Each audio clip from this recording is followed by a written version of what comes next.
2025. واحد الوقت اللي انا لحقنا له رانا نشوفوا بزاف كونكيرونس يتصرا ما بين الذكر والانثى اللي حرفيا ما لبناش علاش يتصراو.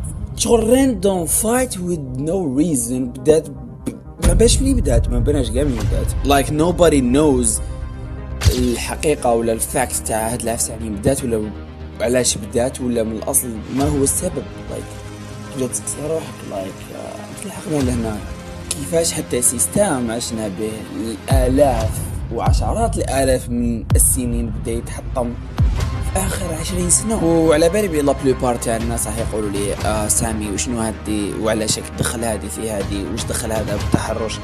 عزيز هذا عنده دخل بالتحرش.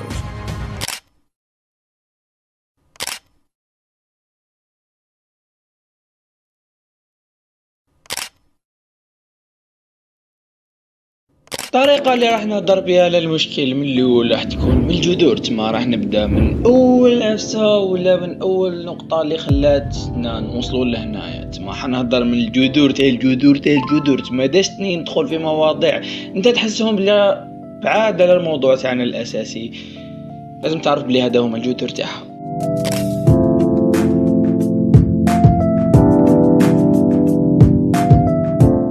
المود اللي رانا عايشين به باش تقدر تحدد بلي واحد عنده هاد الحقوق والواجبات لازم يكون عنده قدرات من قبل. تسمى بكل بساطه كي يكون عندك قدرات عاليين راح يكون عندك واجبات اكثر وحقوق اكثر. وبهذه الطريقه قدرت ندير واحد لو سيستم اللي يعاون بزاف الفيمينيزم. قدرت ندير واحد لو سيستم اللي على حساب لي فيمينيزم يخدم ويعاونهم بزاف، وليه هو حطيت نقاط لكل قدرات بشريه تقدر تكون عند الذكر والانثى، اللي هما القدرات العقليه، القدرات التواصليه والعاطفيه، القدرات الجسديه والقدرات الاخلاقيه ولا الاخلاق من الاخر. بار اكزومبل راح نمد 40 نقطه للقدرات العقليه و20 نقطه للعاطفه والتواصل و30 نقطه للجسديه و10 للنقاط الاخلاقيه. بهذا السيستم الصغير نقدروا نشوفوا شكون عنده قدرات اكثر ولازم يدير واجبات اكثر ويخدم اكثر، واللي يستاهل انه نحاميو عليه ونخدموا عليه ونديروا هاد العفايس. نبداو بالقدرات العقليه. القدرات العقليه بواحد المقاله اللي دارتها جامعه هارفارد في 2019 في البريمي نوفمبر تقول لك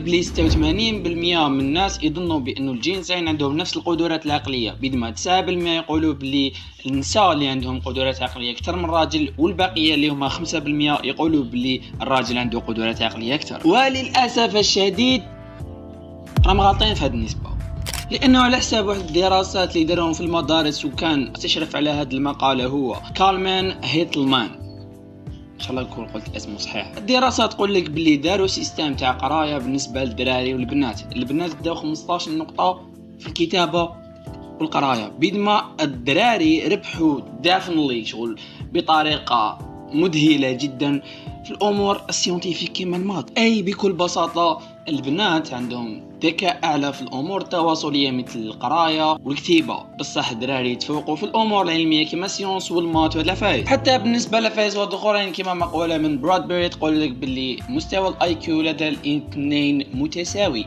بصح الايموشنال انتليجنت تكون عند المراه اكثر. ايموشنال انتليجنت هي بارت من الاي كيو. واش معناتها باللي النقاط اللي داتهم في الاي كيو تيست كانوا لا بلوبار intelligent ولا emotional intelligent، مش الانتليجنت اللي تكون عملية. وهذا يعني انه كان تفوق للرجل على المرأة من ناحية الدراسات العلمية. اوكي تما، وبما انه باش مانيش حاب نحقر وانا انسان نسوي، انا حاب نكون نسوي في هذا الفيديو بنسي ندلهم الحقوق تاعهم كما راهم يقولوا، راح نحط 3 نقاط للدراري و2 نقاط ونص للبنات. وبما انه هذه الدراسات ثاني تشمل القدرات العاطفية والتواصلية، فانه راح نحط بما انهم كان تفوق للبنات راح نحط لهم العلامة الكاميرية 2 والدراري نحط لهم 1.5. منها ننطلقوا للنقطة الثانية اللي هي تقول لك القدرات الجسدية. بالنسبه للقدرات الجسديه في 21 ماي 2024 كان واحد الفايت طلبوه واحد الزوج مقاتلات تاع امامه اللي هما نسويات انهم يقاتلوا راجل. المشكله انه هاد السيد ضربهم بين زوج وي هاد السيد. ومع هذا راح نكون مع النسويه وراح نعطي للراجل النقاط الكامله ونحط للمراه 1.5. باسكو لو كان نروحوا نقارنوا اقوى رجل واقوى امراه في لو موند ما حتعجبكم، باسكو حنولي نمد نقاطي كومبلي للراجل وبالك نعطيكم 1/4 ولا تو. اني نسي نكون في صف النسويين بقدر ما نكون. جو سي با اسكو هاد الكلمه تيكزيستي مي معليش بقدر ما نكون. نروحوا للأخلاق والأخلاقيات. هنا تعتقدوا باللي من المفترض انه الراجل هو اللي حيدي نقاط يقل ولا نو، باسكو بما انه الاخلاقيات فيها بزاف فهي قررت اني نقسمها مرة اخرى. واش حنقسم فيها؟ راح نحط الاعتداءات الجنسية، الدعارة، الخيانة، نشر الفاحشة، والتحريض على الفساد الاخلاقي. وبدون اي منازع الراجل حنعطيله 3 على 3 في الاعتداءات الجنسية. تجي لي وحده نسوية متعصبة جدا تقول لي علاش عطيت 1.5 للمرأة والمرأة خاطيها منه براذر جو سي با. نو، قال لك نسبة الأكبر للتحرش تكون من اتجاه الرجل تجاه المرأة، وتكون نسبة تاعها ما بين 65 إلى 80%، في المقابل 10 إلى 20% فقط تكون من النساء للرجال. وهذا يعني براذر كاين سيتحرشوا بالرجال، ماشي بوان اللي راح نحط عليها زيرو، نحط عليها 1.5 ولا 1 انتو ليك هكاك. الثاني بالنسبة للنساء اللي يقولوا بلي مصدر التحرش الجنسي هو الرجل، حبيت نقول لكم بلي كاين حالة تحرش ما بين مرأة لمرأة واحدة. that's it، كاين حالة تحرش من مرأة إلى مرأة. واش تفسير تاعكم؟ نروحوا للكوتي تاع الدعارة، وهذه العفسة اللي حتحطها من نقاط تاع نسوية. بسبب انتشار النسوية زادت نسبة الدعارة بشكل مرعب. شغل حنايا لأن اسكو الرجل هو الذي يحفز المرأة انها دير هذه العفسة، ولا المرأة اللي راهي تحفز المرأة انها ديرها؟ tell me من اللي خرجت النسوية الدعارة في تزايد مستمر. هذا اللي خلينا نديروا 3 نقاط للدعارة بالنسبة للنساء، ونحطوا 1.5 بالنسبة للراجل. نروحوا لعامل الخيانة الزوجية. كان دراسة تقول لك بلي 20% من الخيانات الزوجية تصرى من طرف الرجل، و13% تصرى من طرف المرأة. وبما انه النسبة ما هيش بعيدة بزاف راح نحط 2 للراجل و1.5 للمرأة. واخر عفسه واللي هي التحريض على الفساد الاخلاقي، اللي هضرت ديجا عليه. قلت انه النسويات راهم يحرضوا على الدعاره ديجا، ونسبه الدعاره بدات تزيد من نهارات. زادت النسويه ونزيدوا لها عفسه واحده اخرى، واللي هما انه الجماعات النسويه مع LGBT Q، اي انهم يدعموا انه البنادم يكونوش يحب ولا يولي جاي ولا يولي طفله ولا يولي اي حاجه، يدعموا هاد العفسه. وهنايا نقدروا نحطوا الراجل 0.5 والمرأة نحطوا لها 1. وبعد حساب النقاط والكثير من الأمور الجانبية خرجت لنا نتيجة تالية: 82.5 نقطة للرجل و72 نقطة للمرأة. وهذا يعطينا استنتاج اللي هو أن الرجل عليه واجبات أكثر وحقوق أكثر لأنه عنده قدرات أكثر، والمرأة عندها واجبات أقل وحقوق أقل على خاطر هي امرأة، او ماشي لانها امرأة، لانه قدراتها اقل. فانك تحطها في هذا الموقف تاع انه قدراتها قلال وتعطيها مسؤوليات بزاف وحقوق بزاف، راح تحس بالضغط لانه قدراتها اقل من الرجل. وهذا احنا في موضع اللي نقول لكم بلي الرجل عليه ان يدافع عن المرأة. حاجة مهمة، سيت نكون مع المرأة في هذه النقاط، سيت نعاون المرأة تما وين ما كاش نقاط نزيد لها عفسة، سيت نكون ماكسيموم معها تما. هذا الافضل تاع افضل بنادم، شغل اني نكون نسوي. الامور واحدة اخرى، كان كثير من الامور اللي تكون تبين انه النسويه ولا النساء هذوما ولا التيب تاع النساء عندهم ازدواجيه معايير. وحده من هذه الامور بكل بساطه واحد الحادثه صارت في الجزائر، حيث انه امراه جزائريه ولا طالبه جزائريه طردتها الاستاذه تاعها من البلاصه تاعها ولا من كلاستها ولا من الجامعه تاعها. قالت لها امام الزملاء تاعها: ليست جميله لتخفي وجهها. نعم احبتي في الله. واين كانوا النسويات؟ لم يكونوا، باسكو هذه جو سي با اسكو هذه راجل متنكر ولا I don't know. This is a woman عندها حرية اختيار، خيرت انها تلبس النقاب. So I guess هذه عفسة بالحريات اللي عند المرأة. علاش ما وقفتوش معاها؟ I see that a lot of people اللي ماشي نسويين هما اللي يوقفوا معاها. So what's happened؟ عندها الحرية انها تخير تلبس واش هي حابة، خير تلبس النقاب، علاش ما وقفتوش معاها؟ خليني نكون واضح في النقطة تاع ازدواج المعايير. النسويات ما همش حابين العفسة تاع العفة انها تكون مدافع عنها، تسمى شغل ما همش حابين يدافعوا على عفة المرأة، راهم حابين يدافعوا على تعري المرأة ولا الامور البديئه عند المراه، بحيث انهم دافعوا على الطالبه اللي كانت لابسه لباس غير محتشم، واللي طالب منها الاستاذ انها تلبس لباس محتشم، ماشي زعما تلبس النقاب ولا لابسه كبيره، غير لباس محتشم، لباس لائق في مؤسسه كاع النسويات راحوا اتاكاو هذا الاستاذ، لكن ها هي وحده في الجامعه لباس منقب، لايك هي خيرت تلبس النقاب، هي اللي خيرت اللبسه حريه. علاش ما عاونتوهاش؟ نعم، ان النسويه وازدواجيه المعايير، حيث ان النسويات كل ما يريدن هو العيش باستمتاع دون قواعد او ضبوطات. بكل بساطه راهم محبين قانون الغابه. شايف قانون الغابة؟ اصلا الفكره النسويه هي اصل البلاوي اللي راهم يصراو هنا في الجزائر، في الحرب ما بين الجزائريين والجزائريات اللي ما نباليش اصلا علاش بدات.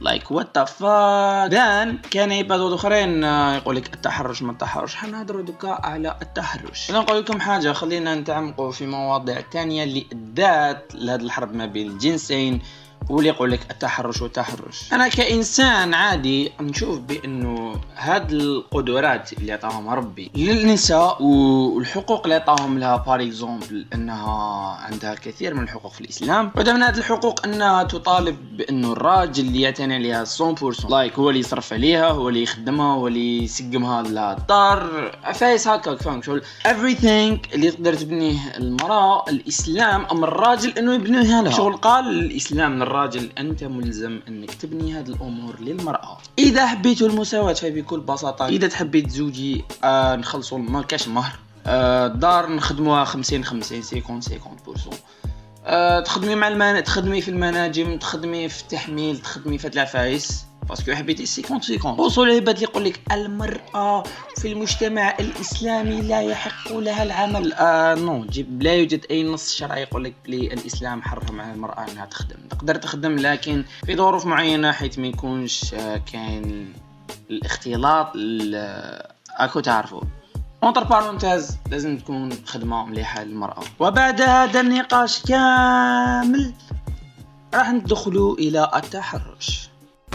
ظاهرة التحرش، لاحظنا أن الكثير من النساء في العالم يعانين من التحرش. المشكلة أنه 90 ولا 99% من الناس يلوموا الرجل على هذا العفسة. actually مش الراجل هو السبب 100%، حيث أننا لاحظنا وبشكل غريب ارتفاع نسبة التحرش بعد ظهور حركة جسمي وأنا حرة فيه، حيث أنه لو كانت لاحظوا من 1990 واللي يعتبر بداية الموجة الثانية تاع النسوية، تقدروا تشوفوا بلي النسوية حققت نجاحا كبيرا جدا في رفع نسب التحرش في النساء. والسبب هو أنه بكل بساطة يدعون النساء إلى التفتح واللباس الفاضح والأمور اللا أخلاقية. ودوكا يجوني واحد العباد يقولوا لي وما يلبسوا يهبوت وما واش دخلكم. نو ماشي واش دخلنا. الرجل بطبعه عنده غرائز حيوانية كما انت أصلا، ولا كما أي مخلوق خلقه ربي أبار الملائكة عندهم غرائز حيوانية. لو يجي لي البنادم يقول لي لوك دوم ساتر عندهم غرائز وما باليش، كان دراسة تقول لك الإنسان نعم عندهم غرائز جنسية حيوانية، بصح يكونوا بالعاطفة، الأغلب يكون بالعاطفة، بينما الرجل نو يشوف هاد العفايس تصرالو هاد الحالة. تسمى بكل بساطة ما تلبسيليش ملابس بائعة هوا وتدوري قدامي ومن بعد تقولي لي علاش راك تهضر معايا. اصلا المغزى من هذا اللباس الفاضح هو جذب الانتباه. هاد اللبسه اخترعوها ولا كانوا يلبسوها بائعات الهوا لجذب الانتباه، باش يقولوا بلي we are here. so اذا كنتي تلبسي هاد الحوايج وتجي ليا وتقولي لي تحرشوا بيا ما باليش جو سي با، حبيت نقول لك بلي it's your fucking fault. استري روحك not everybody في لو موند هذايا يقدر يشوف شيبان.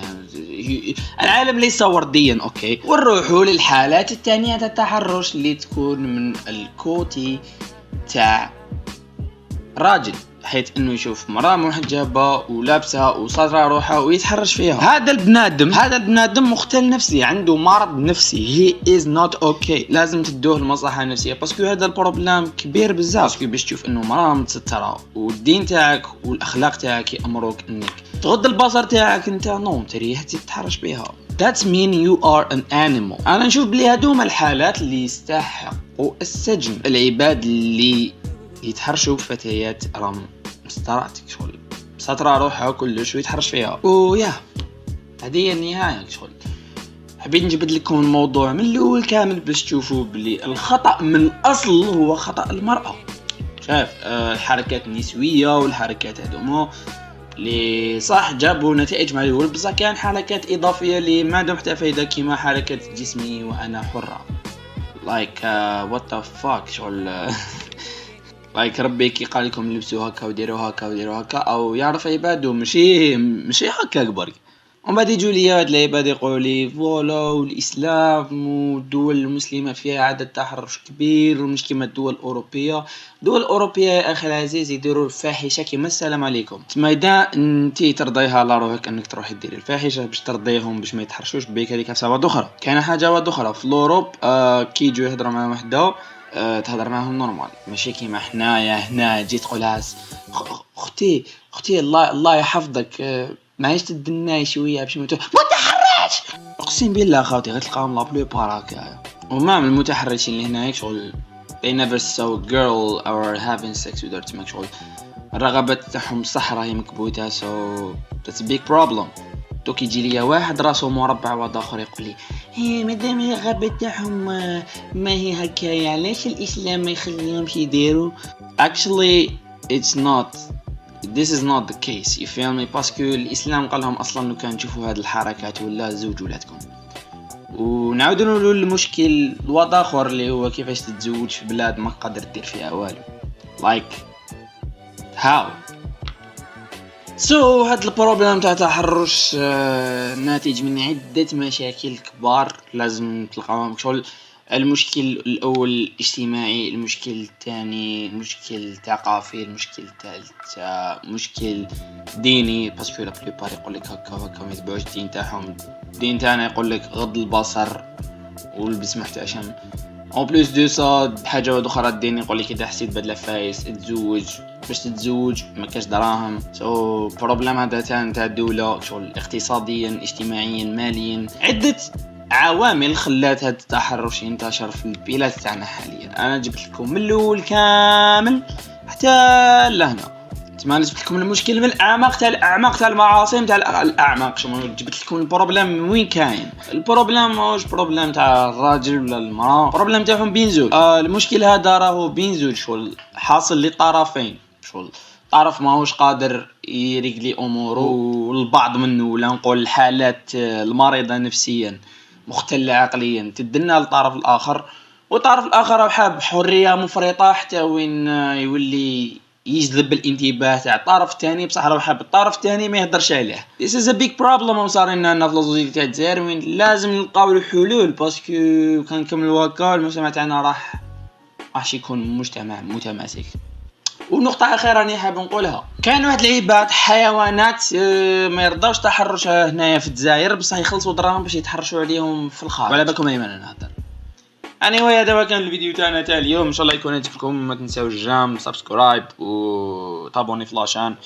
زي ما درت لكمش فيس كام باسكو مانيش حاب نخرج بفيديو نهضر فيه، حبيت نهضر هكا سي ميو و يا ذاتس ات. باش نقول لكم باي.